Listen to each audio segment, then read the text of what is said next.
presented that way if you're comfortable doing that. I'll talk to the meeting. Any concerns, questions? The additional 50,000 is what?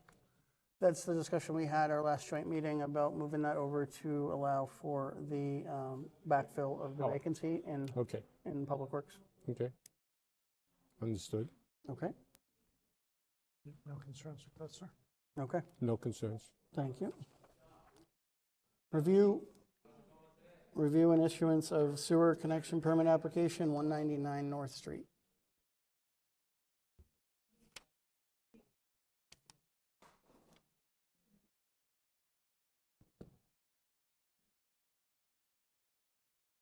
I make a motion to approve the sewer connection, 199 North Street, as written. No, second that motion? Any discussion? None? All those in favor? Aye. Aye. Discussion regarding Public Works topics. Select Board preference on signposts and the culvert failure at Fire Station 2. So let's do the signposts first. That's probably the easier one. Sure. So Thomas has been working on signage and updating and getting some of that corrected, and the cost to get black signposts is significant and the lead time is significant versus traditional. A while ago, we had indicated a preference for black and for going that route for consistency, but the question is, do we want to stick with that or not at this point for these? And the type of signs, and we're talking like parking, ADA type stuff. So there would be other applications, but the current project that we're fixing is the regulatory signage in all the parking lots. Make sure we're compliant. Is Yep. there a sense of urgency to get them done, or some time restriction that we have that would cause us to wait? There are certain locations that were identified in our ADA transition plan that we're trying to correct. And then as we're conducting that work, we did a full audit of all the parking facilities throughout town, and we're trying to make them uniform. So while we're doing it, we're hoping to do it once.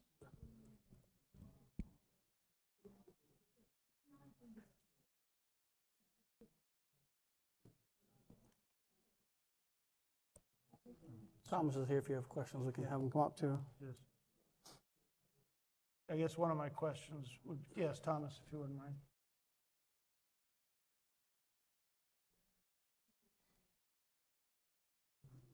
Not to put you on the spot, but do you have an approximate cost of what the signposts are?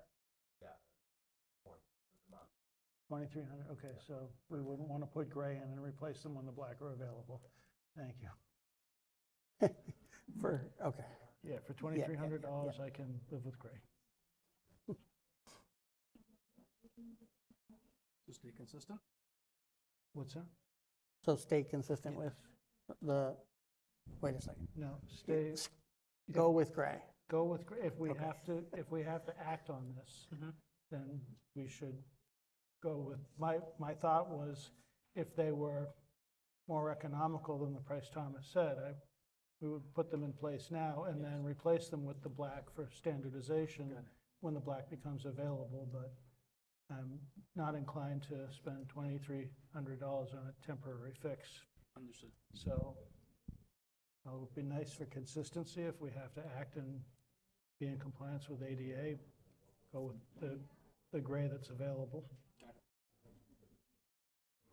We already have a supply of galvanized ones. So we have those on hand. Any concerns, Bill? Okay, we'll go with gray. Going forward, though, are we still sticking with prefer black, or do we want to revisit at a future meeting? Outside of these signs right now. Yeah, I don't have a problem with the black color. It shows less wear. It looks nice. So if you'd like to It's revisit it at a future date after June 30th, when Well, How how about about this? this? When we run out of our supply and we switch to black and start ordering black and stocking it, because I'm assuming lead time is a bigger part of it. I mean, I know cost. Yeah, it's not that they're out of stock, they're just, a lot of towns don't buy them out, so because of, it's almost 3 months. Okay. The cost? Yeah. I gotcha. Galvanized signpost is like 88 to 100 bucks, depending on where you are. And you're talking 300 for a black? We're talking 100 to 300 for a black signpost. Oof. Oof. Everybody's pocket is going, ow. Okay, okay. I think I prefer let's- the galvanized. I'm gonna say All right, I think we're, aesthetics are nice, but green is my favorite color. and not the kind on the signpost. So, all right, so I guess we're fine returning the galvanized Yeah. for the post, given that cost overall. So, thank you. And then we had the culvert failure at Fire Station 2. Who's talking to that? You want to come up, Glenn?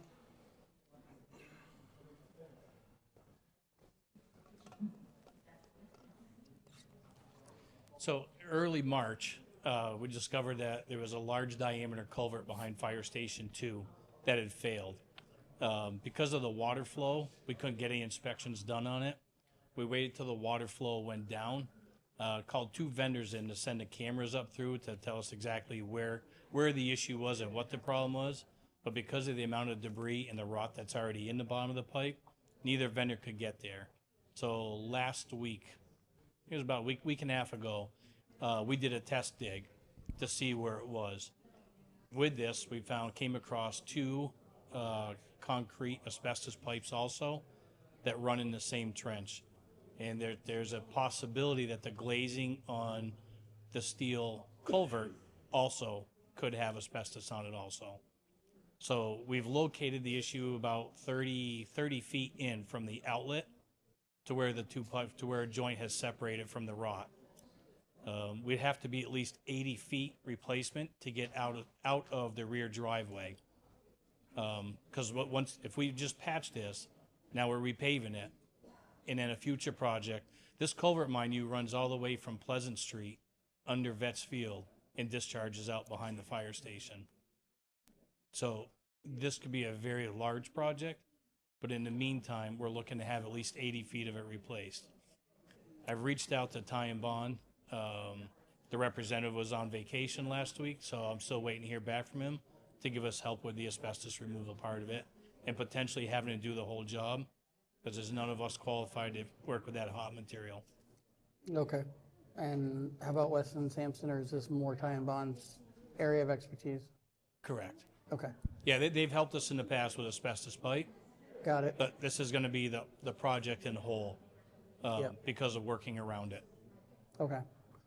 80 feet gets us from the outlet past the break, past the paved surface? Correct. It'll get us back into the grassy area right behind the fire station, Okay, which then it runs back across the other part of the driveway as you're coming down into the fire station and then goes out to the park. But at least it would get us out of this part of the driveway.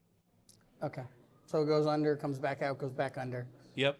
Yeah, it runs right along the back corner of the fire station, up to Moore Street, under Moore Street, up along Pleasant Street, up along Kavanaugh Lane, underneath Forest Street, and up to the mountain. So this is the Route 2 runoff. Correct. Plus it's our inlets that run down Moore Street also Okay, dump into this. okay. So potentially, if we have to go all the way up at some point, future project, that's collaboration with the state as well. It would be to the Moore Street box culvert that runs underneath Moore Street. Okay, so we don't necessarily have to go past that. No, it would just be to that. Okay. Obviously, we'll want to know more when you know more, so. Yeah, this was just an awareness. I was hoping I'd hear back from Ty and Bond before this, but we'll reach back out. Hopefully, maybe have something before your next meeting. Right, okay. Is the culvert currently closed? No, it's flowing, but the problem is water's going under it also. So it's scouring all the material that's coming around it, and that keeps causing a sinkhole. So we have to Okay. keep putting material into it. Before it's worse, Yeah. to prevent it from getting worse until we Yep. fix it, okay. All right. Any other questions for now? None. Okay, Good. thank you, sir. Thank you. Do we have the treasury warrant with us? Treasury today. Okay. That's all we had then. Anything else? Motion to adjourn at 6:57. Second? All those in favor? Aye. Aye. Thank you.